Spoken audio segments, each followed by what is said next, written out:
duto ombulu monindo by election ni gin magi Ondiek kantiere iri karka to kamada ni mondo mi warangi mar mondo mi warang saka oromo sario kaka oyweyo wach mar tiyo governor kod jalupne gino osetore koso pod ntiere geno moro mantie mbele ka modong kono ne jalup governor Oyugi Magwanga mondo mi oti gi wanga mbele ndalo mana chako bire panels ne bet samora chachni ko samora na overlap kako buyo because honestly speaking ok consume time to talk about gimo the talk next koro ema temo kone jaduong Obuya my brother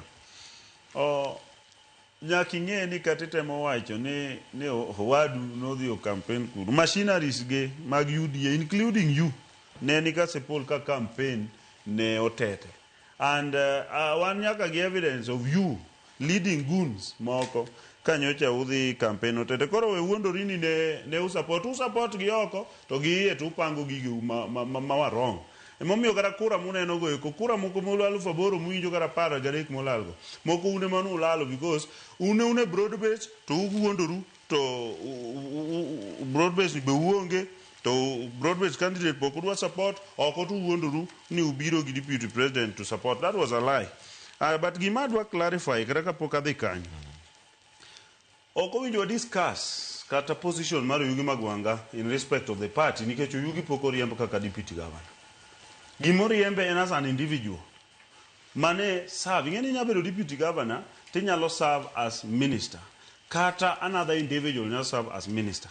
Koro Oyugi whether en ja ODM or not, whether defy ODM or not, mano is still not a matter of discussion here nikech poko gole kaka deputy governor. Kibiro gole kaka deputy governor eka gibiro reason on party. Gimomiyo Oyugi number 1 inyalo gole en absconding duty. He has not been going for work. Number 2, Gima Gole kaka Minister Mar Agriculture and defying your boss. So, position Mar Deputy Governor Podo Nyalo hold because it's a constitutional office, you can know here as a pact. Only the county assembly has powers. Manyalo gole. Governor onge power manyalo golo Oyugi Magwanga. Mamiyo eno gole as CC member. And governor okonego bedo blamed kako ran government ne ni ja UDA biro pango ne governor wanga kaka ran government ne to William Ruto ma president mar Kenya to setimo reshuffling chiegni dibich nyaka nyo chak tich da kuse penje gimomiyo minister seriambo e serikal mar William Ruto because oseriambo several times. So ana wacho ni waka uthuolo mondo mami governor thuolo mondo titichne nikech en kane governor wacho ni gonyo be na gonyo ndi oko wache sagonyo mar Boyd. And it needs to be clarified. Governor non chung ko wuotho everywhere ko manyo governorship mare. Sama ji tene manyo kombegi kendo no gonya dieri because that's the truth.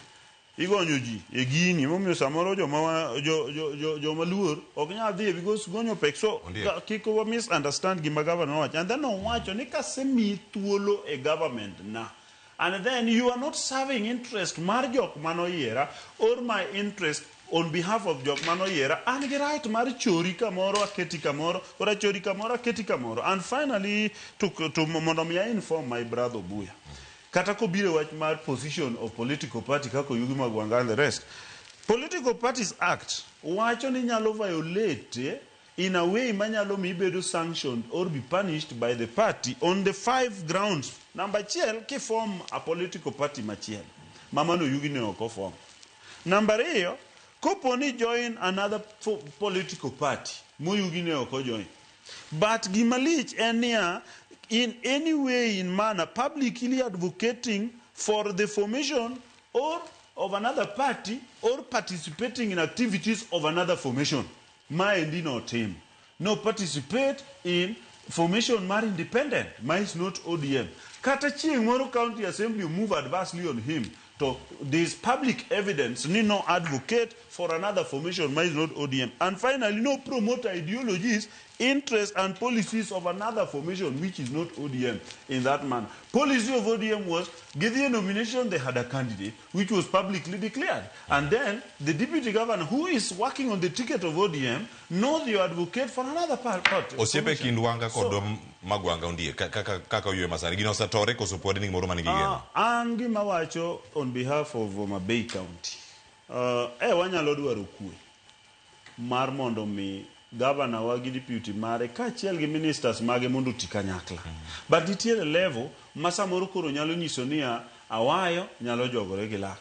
So governor nigi ratiro mare kaka ng'ama nigi the back stops at her. Kanyocha biro ga studio ka samoro ago county government, nyocha winjo kago Magwanga. An governor ema nyocha wuoyo kuom. Nyiso ni the back stops gi governor. Ng'at ma nigi misigo duto te. To sana ngote mlema kora loka ego. The thing, up to last week. Ineno.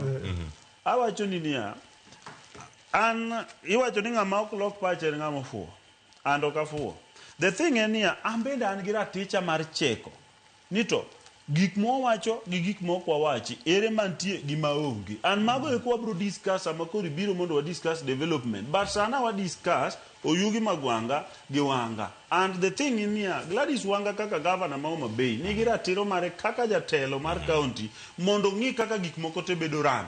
Ene mano chiwo positions gi, ne ok wapenje gimomiyo chiwo. Samaro koro ka wadwa penje to wadhi wapenje directly, but wambe wan gi wenge wanyalo neno ni ka ok idhi e tich kaka minister kata japuonj sama ok odhi puonjo jumbe moko tiwacho no abscond duty, kata member man National Assembly nigi ndalo moyiene leo nikech tuo adachiel ariyo, to kopo nokalo mano to koro iwacho no abscond duty, nyaka koro miye punishment. And I believe ni kaka CC member mar agriculture, CC member mar lands go mago bedo punished mana kaka Nairobi ka bende wilo ministers okinyi godhiambo pok wayudo ng'ama penjo president gimomiyo timo reshuffling. Wadaka oyueyo masane sare oseromo ka oketo sekal dakika 2 ewi